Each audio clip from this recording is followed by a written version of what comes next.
job now is to introduce my friend Sue Gillis, the curator of the Boca Raton Historical Society, who will speak to us about Pearl City in the same vein that was the first Black community in Boca Raton. Thank you. Well, hello everybody. Thank you for coming today. And I'm going to, a little advertisement to begin with. The Boca Raton Historical Society is like the Hollywood Historical Society. We're a private nonprofit. We were founded in 1972. This is our home, just the part in the middle, not the big banks on either side. The historic Town Hall of Boca Raton, which opened in 1927. And during the pandemic, just coincidentally, we did a complete renovation of our building, $3 million. To renovate, we had, the structure itself needed a lot of work. The pilings under the building weren't like holding anything up. New electrical, new AC, etc., but most impressively, new professionally designed exhibits. And I hope you all come visit us sometime. Our public hours are Wednesday through Saturday, 10 to 4. The first Saturday of the month is free. And we always have an arts craft activity for youngsters in the afternoon. Very popular. Free Fun Saturdays, we call that. We have a gallery dedicated. The entire length of the building is the entire history, timeline of Boca Raton history going back to the prehistoric era. We have a gallery that's devoted to our pioneer era when we were a farming community. We have, I can look right here, can't I? Meisner era in the 20s, which you all in Hollywood know everything about. Boca Raton was a home to the Boca Raton Army Airfield during the war. 6,000 acres, huge radar training base for the Air Force. And IBM moved to town in the late 60s. And you may not know, but IBM is where the PC, the original PC, was manufactured and developed, which arguably changed the world. And so we have a lot of material related to IBM. And we have a beautiful, what we call the council chamber, because city council used to meet there, which has changing exhibits. So I'm going to talk a little bit about Pearl City. Pearl City is our historic Black community.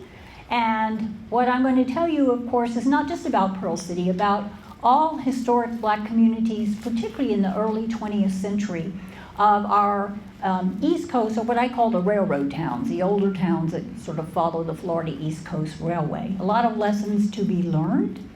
And just to give you an idea where Pearl City is, you can see it's right where it is on this map, up here. That seems like it's way far north, doesn't it? It's just at Glades Road, if you know where FAU is. So it's due east. It's not even a mile from where I work, which is at Palmetto and Federal Highway.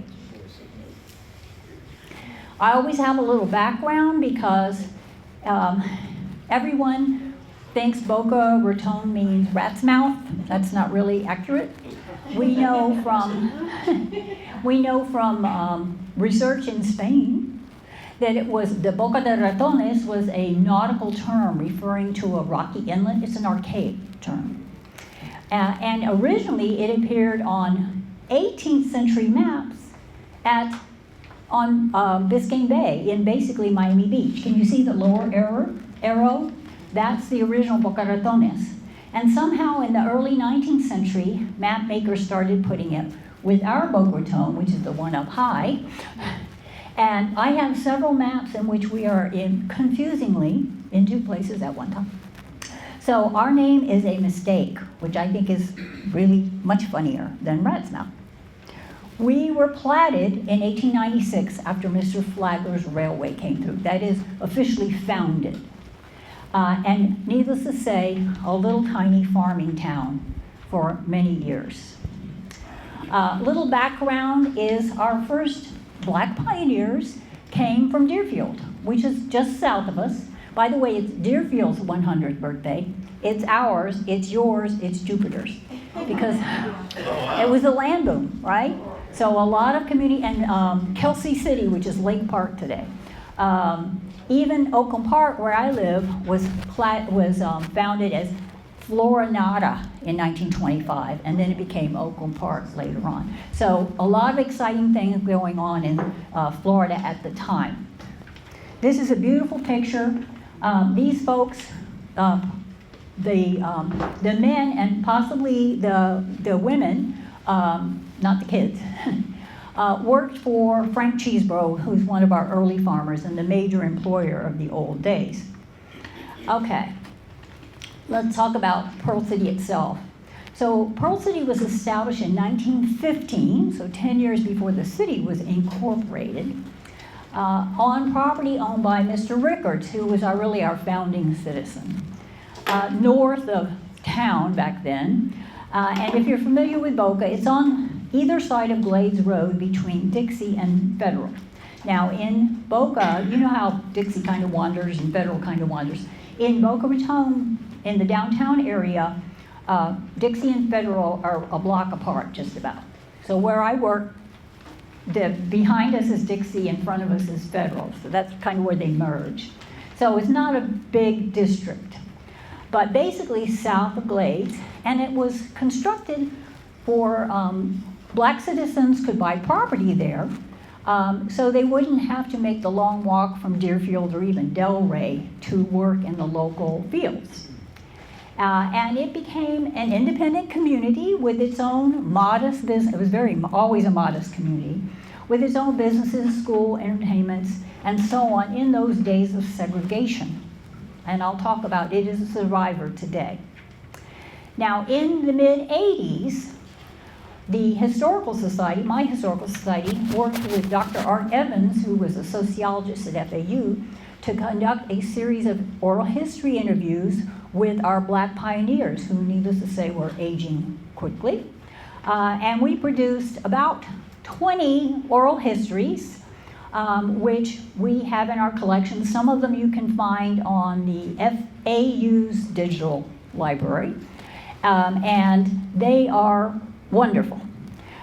Based on those oral histories, Dr. Art produced a book called Pearl City, A Black Community Remembers. We did one of our Spanish River papers, which is our little scholarly journal. Those are on our website, bocahistory.org. I have not one, but two traveling exhibits, and there's an online exhibit that goes into what I'm going to talk about today in a little more in depth.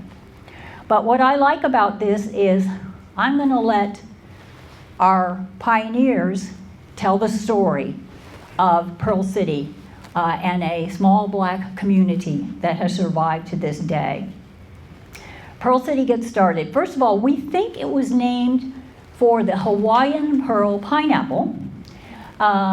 We're talking, Boca was scrubland, palmettos and pine trees and a lot of sugar sand. But apparently pineapples grew very well, not just here but everywhere. By the way, the Japanese did not introduce the pineapple culture to our area. We had Japanese pioneers too, but that's another talk for another day. Anyway, tomatoes and pineapples were the big cash crops in the early days. So there was a pineapple packing shed, and we suspect that's the name, but we're not 100% sure. But it was always called Pearl City. And Bud Jackson here remembers nothing but sand roads. Some of the old timers started to haul in some palms from coconut trees to put in the roads to keep the cars from bogging up, catching up in the sand. And Henry James remembered, this is one of my favorites, there were plenty of mosquitoes. His family came in 1917. Though you ought to know, and plenty of rattlesnakes. Strangely enough, every summer rattlesnakes used to crawl through the old family place over here. I guess they were mating. And here's the best part. My mother was never afraid of a rattlesnake, but I am. And I don't know about you, but my granny had no problem getting out a rake and going out there and take care of those poor critters. Imagine Boca crawling with rattlesnakes. And I have photographic proof of that. This is a picture of Emma Scott on what we think is Dixie Highway. Now, Dixie came through in 1915. Before that, we had what we call the county road, which was, again, their idea of paved and our idea of paved is not exactly the same. The county road predated actually the train, but it was approximately the route of today's Dixie and the FEC. And I'm not 100% sure, but this may be, Dixie followed that route more or less, particularly through Boca Raton. Irene Demery Carswell, who was a dear friend of mine, we buried her almost 10 years ago now. Recall, we had a lot of vegetables, fresh vegetables. We had a lot of fish because you could fish in the local waters, fresh and salt water. Pearl City wasn't the city. It was out in the country. Even downtown Boca Raton, it was all woods, pine woods. My family raised their own hogs, chickens, and ducks right in the backyard.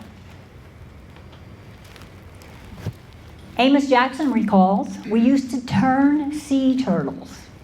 Now, this was fed a lot of people, you guys. So it wasn't the no-no like we think of it today. They were very populous, as you can imagine, in the summertime. My parents was country people, and they liked the old common foods. There was a lot of common wild food around. My father used to go out and kill rabbits in the morning. Quails, they loved possums. I didn't like possums. And you can see this gentleman, number one, turtle eggs were the real pioneers in the 19th century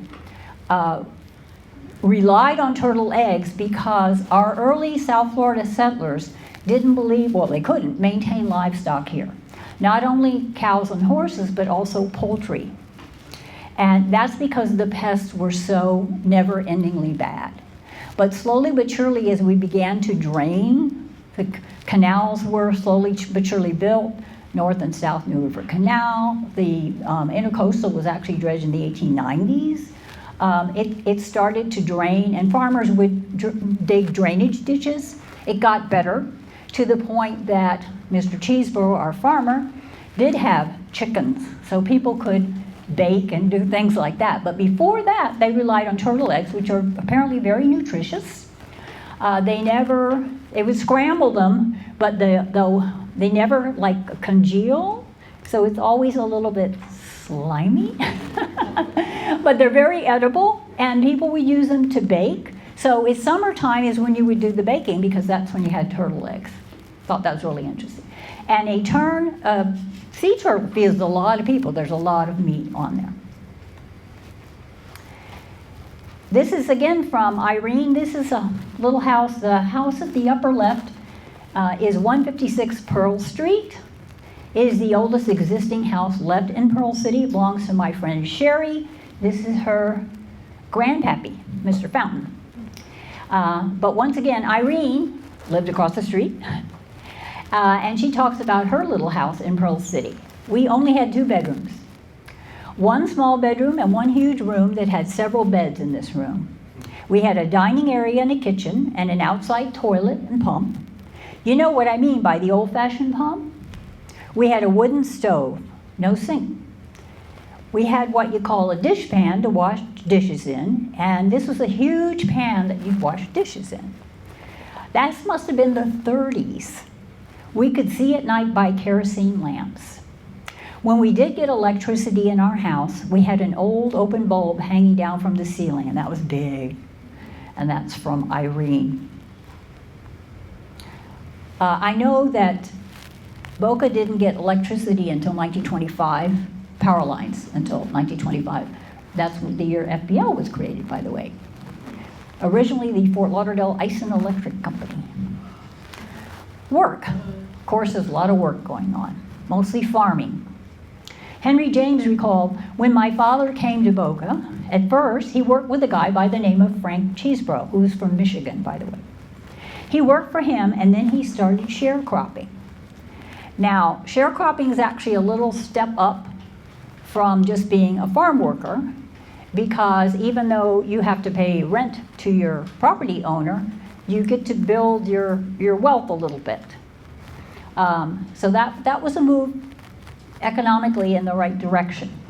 Ulysses Brown said he left Georgia because he was tired of plowing a mule for 30 cents a day. I came to Florida to better my condition. And I went out there, Bud's Farm, that's another farmer who came in the 30s, and I started to work on the farm for $1 a day. A lot of our both black and white pioneers in South Florida, not all, but a lot came in the late 19th and early 20th century. You probably are aware that a reason Mr. Flagler extended his railway south is that there was a horrible freeze in the 1890s that destroyed the citrus crop all the way to south of Lake Okeechobee, and it was really bad. Meanwhile, it was balmy in Miami. So this drove a lot of people, they were out of work, further south, North Floridians and Georgians in particular. Emma Bell Riggins recalls, it would take a lot of people to pick beans because he, August Butts, had a big farm, acres and acres. He had it going out from Glades Road out to the turnpike. Now, Mr. Butts, that's a Fort Lauderdale family. And in the 30s, they started purchasing vast amounts of land today, which is Boca West, and all the western provinces of Boca West, what we call West Boca, which has today, just a little aside, the city of Boca Raton has, in the city limits, 100,000. But unincorporated Boca has almost 200,000. But that was all farmland back in the day. Who's been to the Town Center Mall? Okay. There's a road that goes by it called Butts Road. That's because Mr. Butts owned the whole world. So he sort of took over as the principal farmer and principal employer, particularly of the black community, after Mr. Cheesebro. Cheesebro died in the 30s. So everybody worked at Butts Farm. He grew almost everything out there. You could eat just any old thing. Vegetables, beans, and plenty of mangoes in the mango trees. Peaches. I checked that. It says peaches. Peaches don't grow very well down here, but there you go. I picked all my beans standing up. It didn't hurt my back, but most people had to crawl. I think Emma's talking about when she's a little kid. My grandmother picked cotton when she was a youngster. And she could outpick the big farm workers because she's just tall. So you didn't have to bend over. Interesting. So here's some folks on Bud's Farm. Education, very, very important in the history of Pearl City. Irene again. Mrs. Ashley. That was the meanest woman in the world. And then she backpedaled a little. She's the one that caused me to graduate and go to Delray High. We didn't have a high school until the 60s. She was strict. You just had to get your lesson, and she was the one teacher in the school and had about 52 students. And she had from first grade from primer to ninth grade. Yikes. Teachers, retired teachers. She went from one class to another. This is all in the same big room. While she would have an older kid in the higher grade to listen to the primers, the youngsters, read. We'd have so many minutes, a half an hour or so, or whatever with the class, and then she'd give you work to do. She had it real organized. Can you imagine? Quite a challenge. And this little building here was the school. It was located smack dab in the middle of what is today Glades Road, east of Dixie Highway. The original school for the black community was actually the recycled school for the white community, which was built in 1908, little wooden schoolhouse. And Mr. Cheeseborough, when there was a new school built in 1920 for the white students, white and Japanese, but the black students couldn't go there. Mr. Cheeseborough took that old schoolhouse and put it on rollers. And it took, I think, 18 days to go like a mile north and be recycled as a school for the black children. That school got destroyed by the 28th hurricane. You all know about the 26th storm, right? Well, the 28th was the Great West Palm Storm, and it did more damage in Boca than the 26th. And then that school was replaced with what's called a Rosenwald school. Those are the pictures at the bottom, which were a project of Mr. Julius Rosenwald, who was a great philanthropist, whose program was to bring schoolhouses to rural black communities in the South. And so Boca was a recipient of one of those schools. It later was renamed Rodman, who was one of our city commissioners. That was vacated in '65 with desegregation, and unfortunately the school, school came down, or I think there was a fire, but there's no trace of it anymore. Business. This is Ethel Richardson walking on 11th Street with a little old country store there. Bud Jackson remembers Spain's. That's one of our pioneer families. Let's go to Willie Wright's store. That's all they were saying. There was no sign saying Spain's or Willie Wright's. You just knew they were there. This was Pearl City. One of the places was Jimmy Goddard's. And there was Penn Jenkins. All sold beer and wine, and they all had jukeboxes. See, they had 5 places from 15th Terrace to 10th, right on Dixie Highway, that you could go in and dance and do what you want. Important business. This is one of my favorite pictures. It's Randolph Johnson in front of Willie Wright's little store. And this is a memory of Emma Riggins again. Mr. Willie Wright, he ran a store. He had his store where, when I came here, he had a little store on 10th. He sold tobacco and different little canned goods and stuff like that. So it was more like a 7-Eleven convenience store. Now, here's one of my favorite parts. And these are from Louise Dolphus Williams, who it was my pleasure to meet. And she looked really old when I met her, so she's gone now. And she talked about health care in the old days. And back then, be you black or be you white in the country, you don't go to the doctor unless it's really serious, right? Everybody took care of everything, not to mention, medicine has changed quite a bit. Everybody had palm of Christian leaf. Now, I want you to know, it took me months to figure out what a palm of Christian leaf was. And I said, Ms. Williams, what the heck is that? And it turns out it was a southern nickname for a castor bean plant. Now, castor bean is where, castor oil comes from, and the deadly poison ricin. But they didn't use the beans. It also is not a native, but it was what they call naturalized. It was all over the place, like a weed. So it was very common.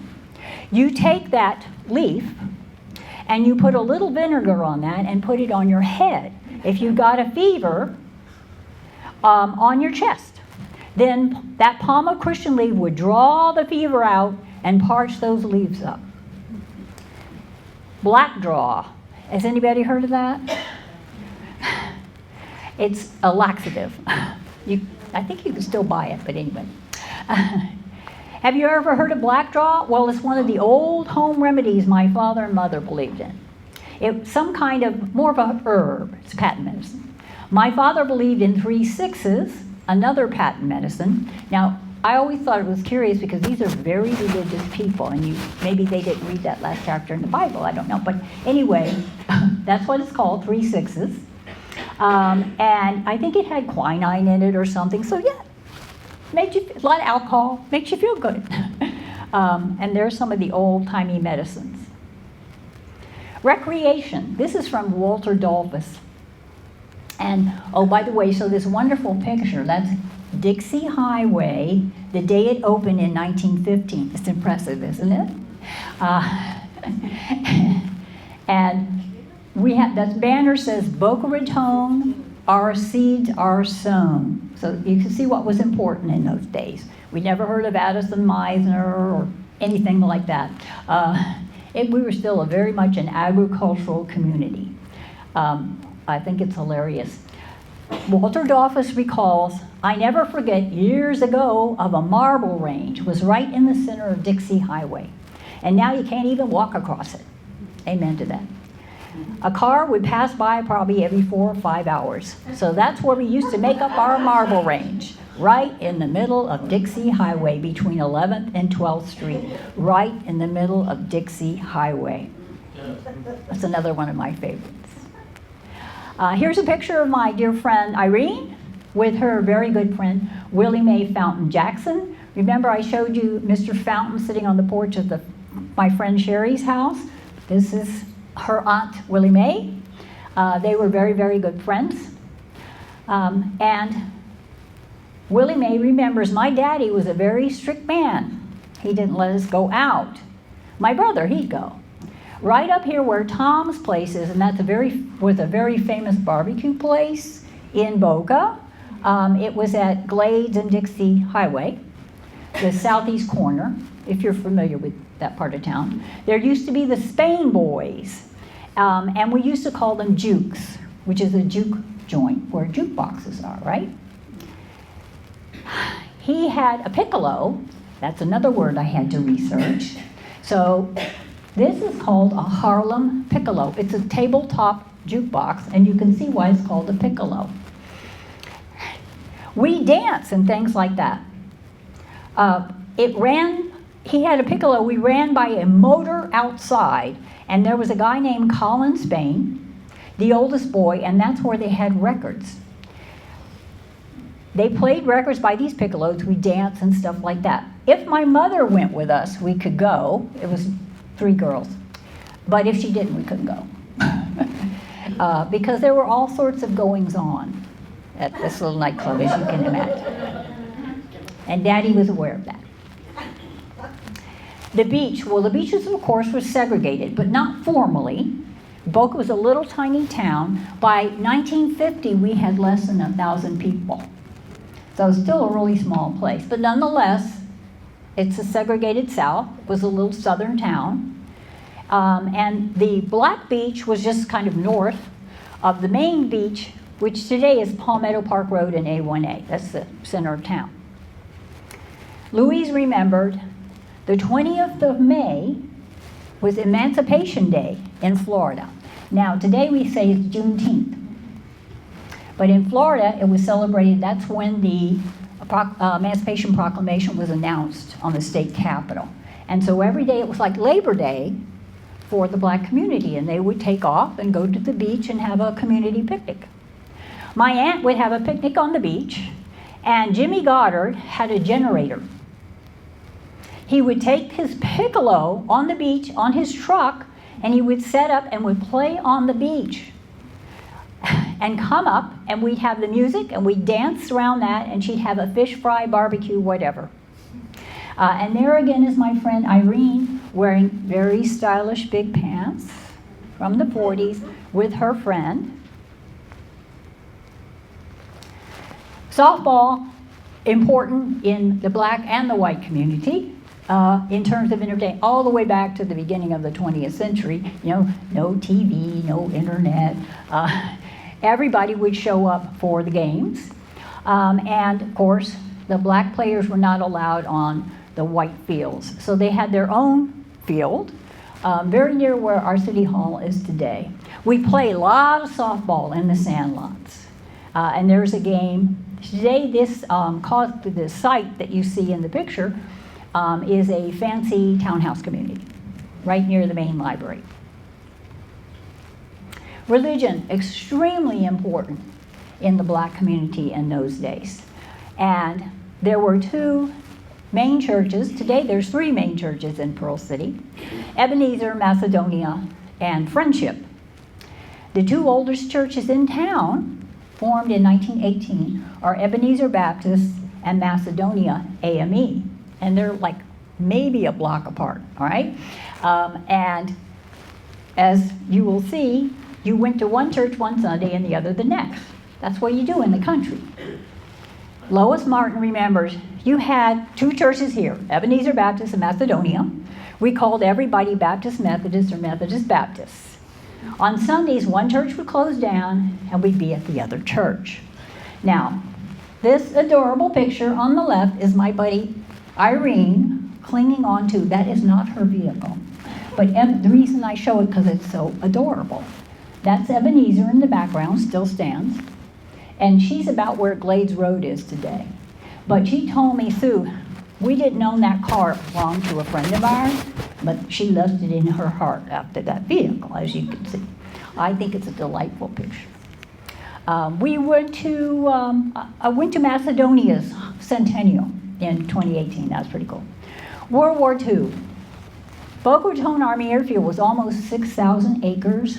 It was the Army Air Force Technical Training Command radar training base. Now, radar was still top secret from 42 to 47. And it was a huge base, and there were thousands and thousands, possibly as many as 50 to 100,000 men and women stationed there over those years, not all at the same time. Because any pilot, mechanic, or whoever in the Air Force who was doing airborne radar had to come through. And they'd be there about a month, 6 weeks, and move on. And plus, of course, there was a permanent staff, the instructors, the administrators, lots of civilian employees. So one of the soldiers stationed there during most of those years was Archie Carswell. Another good, that's Irene's hubby, as you will see. And Archie was from Cairo, Georgia. He says, Sue, that's how you say it, it's Cairo, Georgia. It's north of Tallahassee, it's just over the state line. And he was such a wonderful source because we don't have a lot of information from the black point of view. We know the military was segregated at the time during the war. So we are blessed to have his oral history memories and wonderful photographs from that time. Yes, it was segregated. Each man the blacks had their own barracks and their own area, and the whites had their own barracks and their own area. Even the movie theaters were segregated, which I thought was pretty dopey. We all had our sergeants and corporals in that. We were black. Everything but the lieutenants and captains, so the officers were white. They were all white, and you can see firearms training there below. And the other picture is the entrance to the base, which was on Palmetto Park Road at Northwest 4th Ave. Long gone, of course. Here's Archie in his uniform, which he could wear in 2006. He could still wear it, by the way. I remember the first time I was introduced to Pearl City by a soldier friend of mine. And he had been out to Pearl City the night before, which was very close by. And you can see my little, it's in the next slide. I'll show you the location on it. And met some people in Pearl City, and he asked me the next night to come with him. And I said, what's Pearl City? A little place over here by the base. And I agreed to go along with him. I went over there with him that night, and I don't regret I went. After that, that's where we would go with Pearl City when we had time off. But then again began to like Pearl City because I found that all the people there were so close-knit, you know. I just fell in love with Boca Raton, Pearl City, after going out and meeting the people. Now, this is the part that's not in the oral history. He told me he went over with his buddy, and they ended up at his friend's cousin's house, which happened to be the Demery household there on Pearl Street. And Irene was sick in bed. And the guys and another friend said, well, we're going to go to the juke joint down the street. All of a sudden, Irene was cured. Praise the Lord. And they were married 67 years. Isn't that the sweetest? Yeah. She also worked at the base, by the way. She was a civilian employee in the Black PX. So she was a veteran of the base. We have a Boca Raton Army Airfield Preservation Committee, and that's how I met them years ago. Now, during the war, we got 2 federal housing projects in town to try, because there wasn't nearly enough housing for the civilians who were working at the base and all the people coming to town. And of course, they were segregated as well. And the one for the black community we called Dixie Manor. And it still exists. I want to show you my little aerial map. This is from World War II. So we're looking south. So you can see Dixie, Federal, which like hardly even anybody used back in the day. That's US 1. And there's Pearl City, old Pearl City. There's the school I told you about. And up here, this kind of arc-shaped development is Dixie Manor, and it still exists. Today it is slated to be redeveloped. I'll talk about that in a minute. And then in the background, you can see very modest apartments. They weren't barracks. As Archie liked to say, a barracks is when you go in the front door and then you go out the back door. These were real apartments, but extremely modest. So were the ones for the white community. It's not like they were built any differently, but it was a separate housing project. In 45, before the war even ended, you see where it says Federal Housing Authority? So that's Dixie Manor. Board of Public Instruction, that's the school. There's Pearl City, Old Pearl City. Lincoln Court was established. And Lincoln Court, just a regular neighborhood, but specifically platted for black owners. It too still exists. So Pearl City enlarged, grew to be on both sides. It's still a very small community, a couple hundred people total living there. Segregation, obviously part of our story. Malchester Brown recalled, you had your own drinking fountain. The black had their own, the white had their own, and that's about it. Everybody stayed their distance. They were scared of you, and you were scared of them. It's hard to find in a little town documentation of this phenomenon. We know it existed, unlike, say, New York or even Miami. Because it was such a small town, there weren't a lot of public facilities where you'd have colored and white drinking fountains, but that doesn't mean it wasn't the policy, right?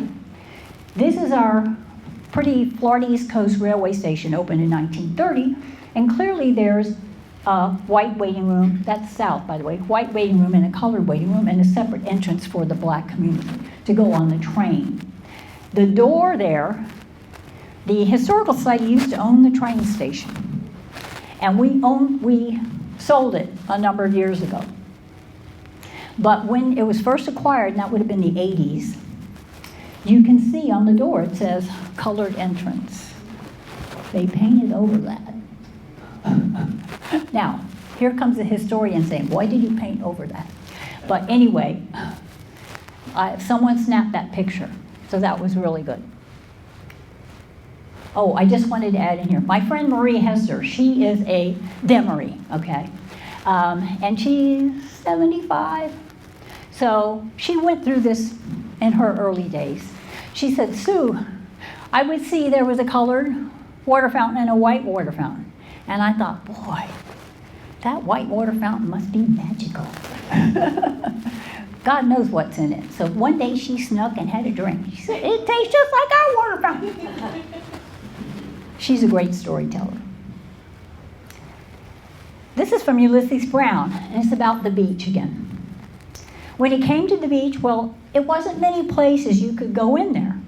But they seized an entrance right on the entrance of Palmetto Park Road. That's where the white folks went. But they didn't never go in there. They would go up A1A a piece and through a path to the beach. They wouldn't be together on the beach, that is the black community and white community, at all. They didn't mix on the beach. The whites had this end, the blacks had this end. Palmetto Park Road Pavilion was the original beach for the community, still is, at the end of Palmetto Park Road on A1A, and there's my little picture of Irene and her friend again. What a survivor.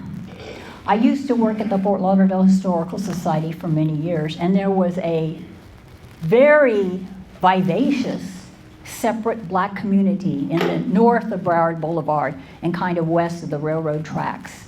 Some of it still exists on Sistrunk Boulevard, but the main drag was like Fifth Avenue or something like that. And there were nightclubs where very famous performers would come. There was a Hill Hotel, a lively business district. Virtually all was mowed down with urban renewal in the 60s and 70s. So unfortunately, that kind of disappeared. But Boca, too small to worry about, is a survivor, primarily residential today. This is the Fountain family with Mr. Fountain.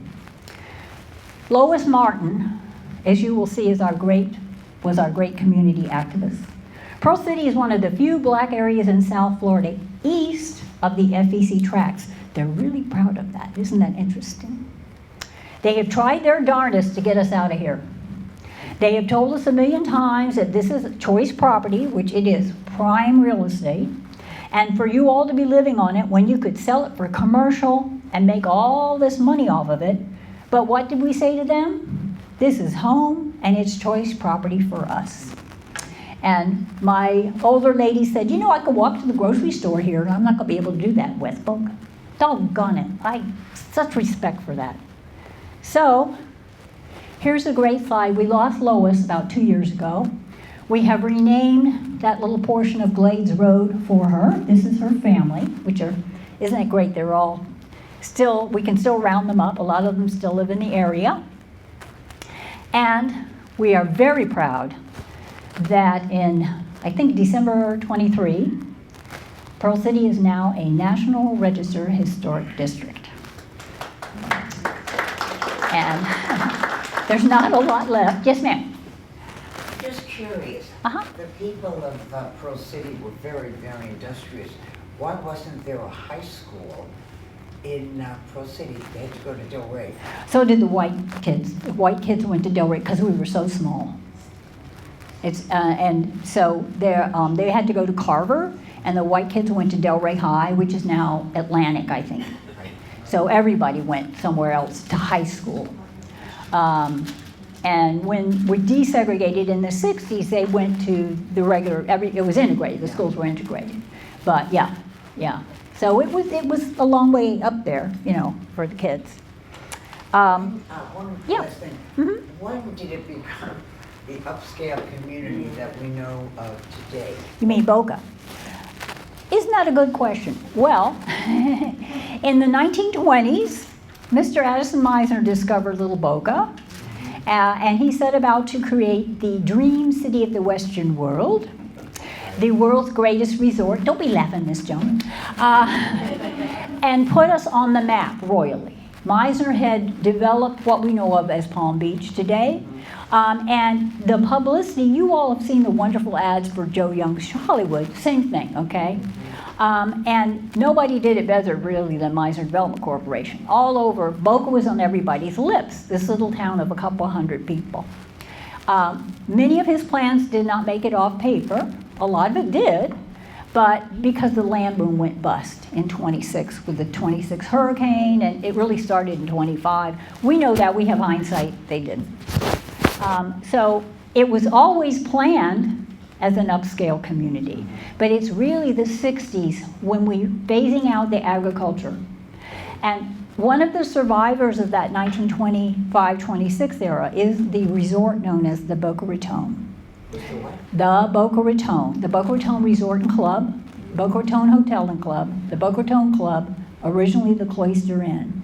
I'm their historian too, because they don't have one. Anyway, we give tours. My organization gives tours there. It is 100 in about a year. And it was and is a very swanky private resort. So we had farmers and the swanky private resort. So that was always a draw. But in the 60s, Florida Atlantic University came to town. We got a hospital. We got a high school. We got IBM came to town. The world changed. In 1970s, I-95 was finished. The western provinces opened up. So really changed. But I've got to tell you a little funny. So as early as 1915, we have the letters from Mr. Rickards to his agent, Mr. Long. And there's a note. Now you've got to remember, Boca was a smaller town than Deerfield. Mr. Long is writing Rickards, and he says, "We have it all over Deerfield." Snap. Little snots. So the snotty attitude started real early. I love it. Isn't that great? So I have a whole folder called Boca Raton Reputation. But this Meisner is the one who made, his dream was so glorious. It wasn't just a residential neighborhood. It was going to have airport, a Olympic-sized stadium, golf courses, shopping centers, and all that. And even today, we cling to that glorious dream. It was just so wonderful and dramatic. It's inspiring. So That's why we named our new centennial book Dream City. Yes? Great. Do you know if the records that you mentioned has anything to do with Rickard's middle? No. Even though his son was named James Rickard, but the middle name is different. So we did a little ancestry research because I live in Oak Park. So no, they may be distantly related. Now, Tom Rickards the fourth lived in Miami, but there doesn't seem to be a connection. Good question. Yes, ma'am. Just another thought. My dad sold bicycles for American Machine and Foundry, and was supposed to go to a convention in Boca as a Jewish couple. They were not accepted and did not go. When This must was have that been then? the 50s. Could be. Well, that's a good question because most of our Jewish community, we had Jewish pioneers in 1931, Okay. but by, say, the 50s, there's 4 families, and I know all of them, okay, that were They Jewish. didn't go for Right, a reason, right. and I think it was because it was restricted. Well, it was not formally restricted though, because I'm the hotel historian. Now, I can tell you this, Fort Lauderdale, the Fort Lauderdale Hotel Motel Association had an active policy that they were going to restrict the hostelries.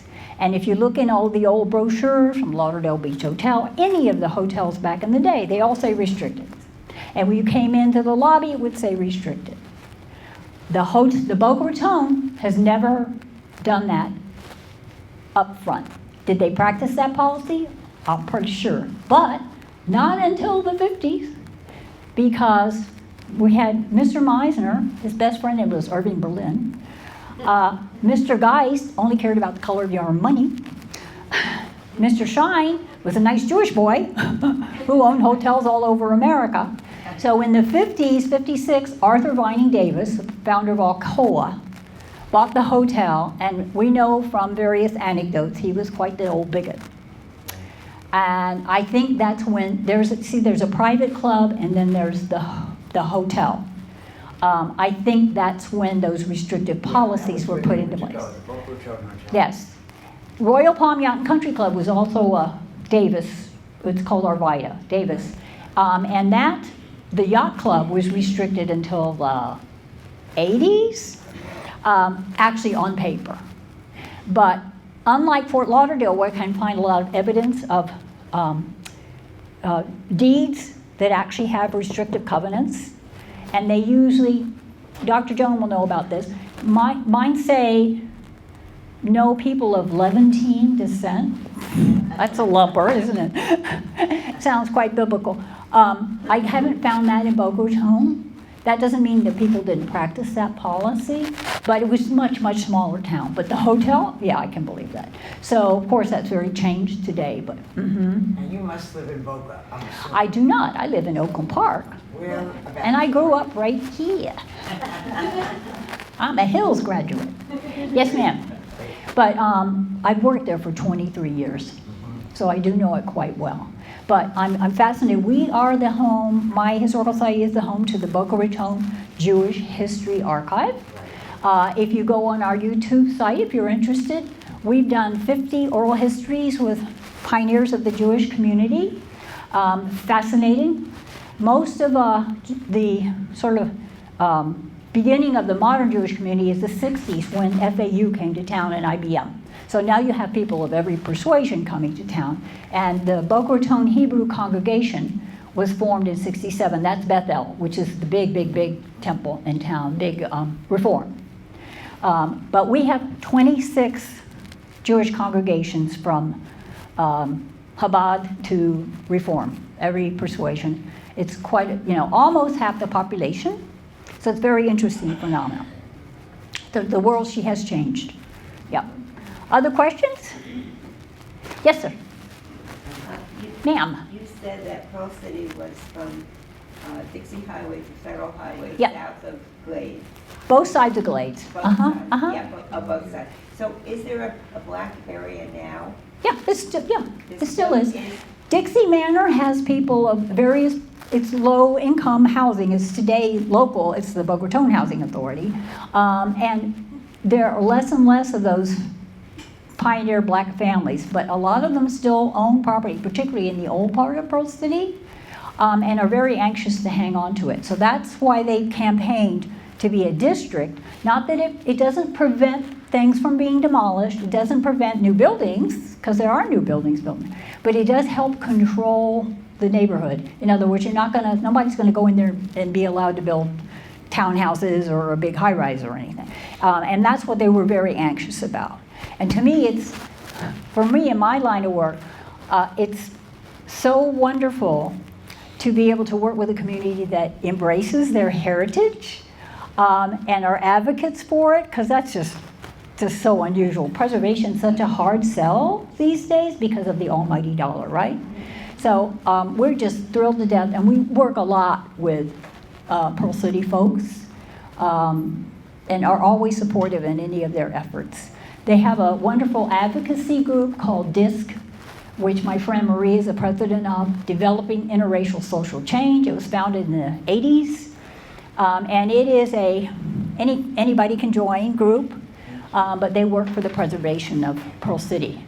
And it's the quality of life, of course, very, very important. Thank you. It was wonderful. Oh, thank you, my dear. Thank you. Thank you. Yes, ma'am. What can you tell me about the Spanish River area? Oh, well, thank you for that good question. Now, Spanish River doesn't appear on any maps until the 20th century, but it was a natural, like a stream that connected Lake Boca Raton, Lake Wyman, Lake Rogers. We think it was drainage from like Lake Worth to Lake Boca. And the reason I know this is because the county archaeologist is a very good friend. What he does, he's wonderful, by the way, takes all the historic maps from Boynton Beach and Jupiter and Lake Worth and all our historical societies. He put them on our GIS map, they call geo-rectified, and we are recreating the natural waterways, which, the intercoastal was dredged through our area in the 1890s. So we were messing up the natural water flow even. So a lot of the Spanish River became the intercoastal. But if I found maps from like the 19-teens, it has a former course. It says Spanish Stream, Spanish River, and so that's where the name came from. Yeah. But it was so small, I haven't found it on a really historic map, just the 20th century maps. But that was the inspiration. Is it close to the Yeah. Oh, yes. Spanish River Boulevard, and our journal is called the Spanish River Papers. But who called it that? We don't know. I've never seen a 19th century reference. We think that's a 20th century thing. Yeah. Well, thank you so much. Thanks for coming. So to find out more, go on our website, bocahistory.org. Look under virtual exhibits, and you can enjoy the Pearl City exhibit that's a more extended play. We also have a page for our centennial activities, and we're rolling our actual centennial official is in the end of May. How about you guys? What's your? November. Oh, November? Okay. Anyway, that's when the big party is going to be. But we've already had a lot of wonderful celebrations. I'm on the Centennial Committee with the city employees. And they too have, if you just look up Boca Raton Centennial, you'll see a lot of fun activities for families. And so we're enjoying it. So congratulations on Hollywood Centennial. Woo-hoo! Because Sue used to live, I own property here now. Hey, there you go. Thanks.